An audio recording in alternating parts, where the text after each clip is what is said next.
નમસ્કાર. માં સરસ્વતીના પાવન મંદિરમાં હું ગોસાઈ કિશનગીરી શ્રી ખાકરાતળ પ્રાથમિક શાળા વતી આપ સૌનું સ્વાગત કરું છું.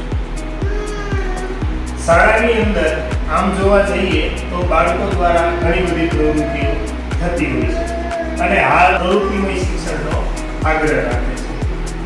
અને આ પ્રવૃત્તિમય શિક્ષણનો સમૂહ એટલે કે બાળ વૃંદ.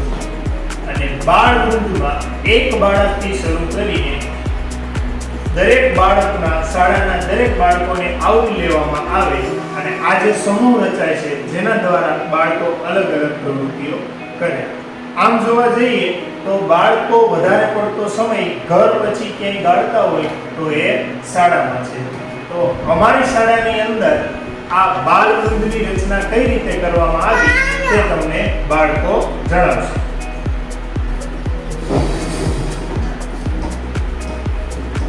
અમારા ગ્રુપનું નામ ડોક્ટર અબ્દુલ કલામ ગ્રુપ છે.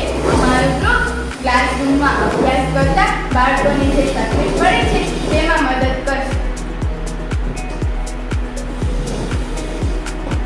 અમારા ગ્રુપનું નામ સ્વામી વિવેકાનંદ ગ્રુપ છે. અમારું ગ્રુપ બાળકોને વાંચન અને નવા વિચારોનું સિંચન કરવામાં મદદ કરશે. અમારા ગ્રુપનું નામ લતા મંગેશકર ગ્રુપ છે. અમારું ગ્રુપ પ્રાર્થના સભામાં જે બાળકોને ગાયન, સંચાલન, પ્રશ્નોત્તરી જેવા કાર્યોમાં તકલીફ પડે છે તેમને મદદ કરશે. મારા ગ્રુપનું નામ રાણી લક્ષ્મીબાઈ ગ્રુપ છે. અમારું ગ્રુપ શાળામાં શિસ્તનું